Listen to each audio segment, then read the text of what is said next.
Hello, you beautiful ones in Christ. In this time of preparation to present to the Lord our baskets, our fruitage, we have to present ourselves as unblemished and unstained from the world. And this is a very challenge for many people as they try to keep one foot in both, one foot in the kingdom and one foot in the world. I would encourage you to lift that other foot up and plant both feet firmly into the kingdom, because we have to present ourselves as unblemished, holy, unstained, untarnished from the world. And this is our challenge, the challenge the Lord has set before every one of us. And it's the more you have your feet in the world, the harder it is it's going to be for you to be cleansed. Otherwise, the cleansing will burn. The cleansing process, the cleaning process, the refining process will burn. Make no bones about it. And I'm speaking symbolically, of course. And it will hurt. It will hurt.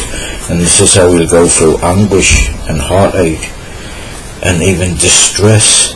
The more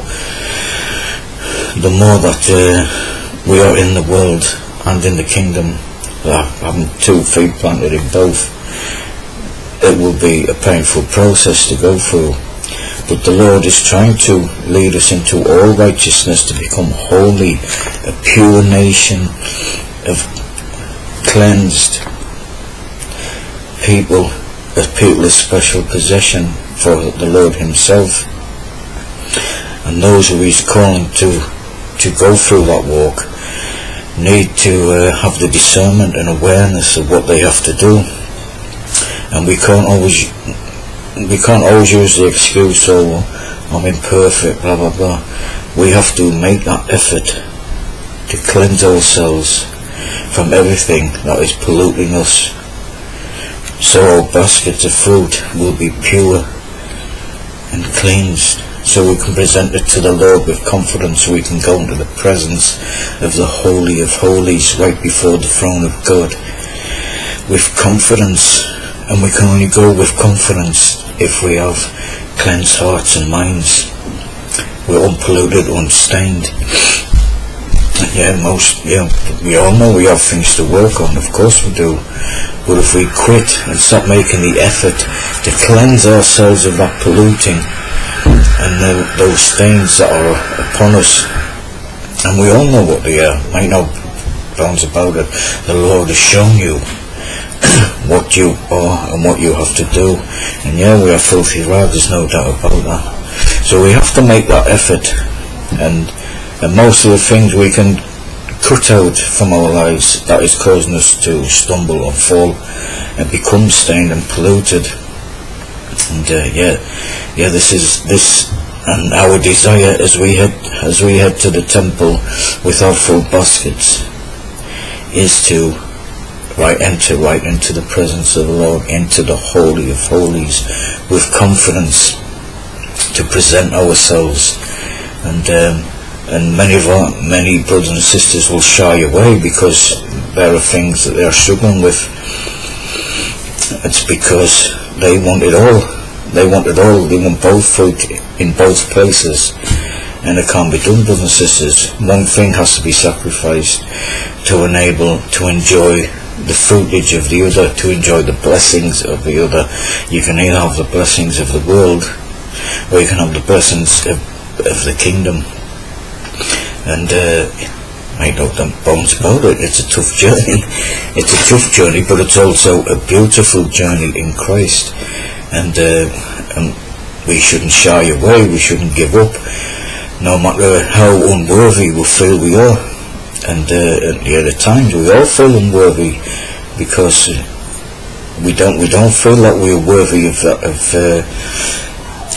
that union with Christ, being one with Christ, being seated in the heavenly places. But it would be rather selfish of us to let the Lord do it all if we're not making an effort and still watching pornographic movies or whatever it is, etc., etc., whatever it is. So there you go. So That emotional attachment to things of the world has to go. It has to go. So you can come on that journey towards the throne with confidence, with glory, with power, with joy and rejoicing, knowing that you are presenting your fruitage, your basket to the Lord. You're presenting yourself. Your temple is cleansed out, is swept. Yeah. So whatever the inner is will be manifested in the outer. So,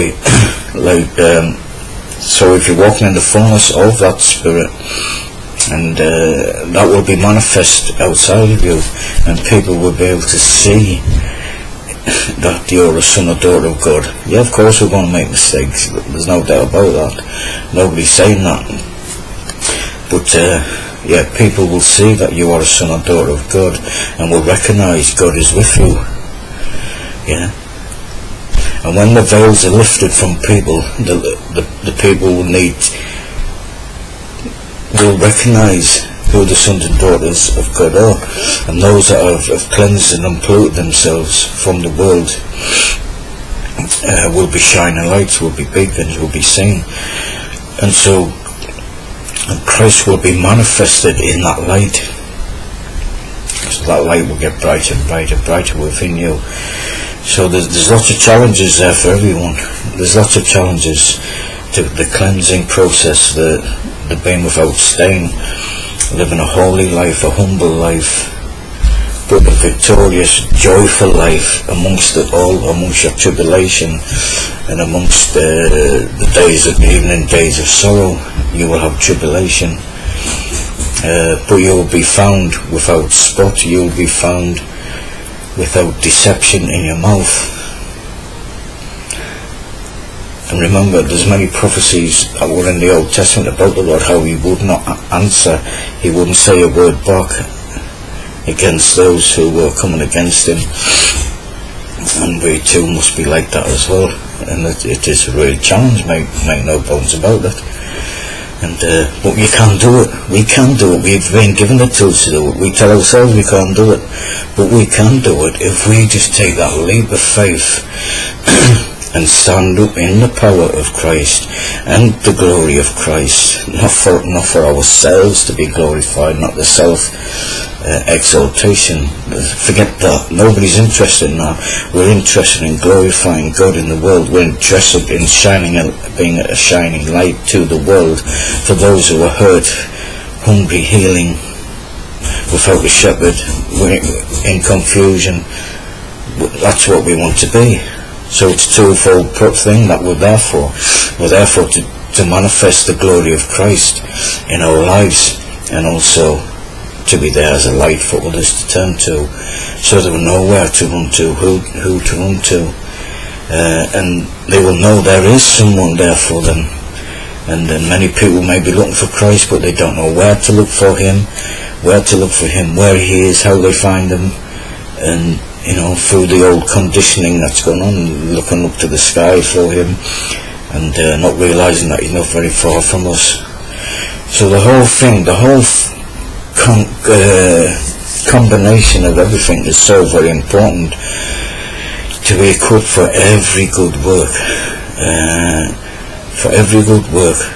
And this is how we have to humble ourselves before the world, before each other.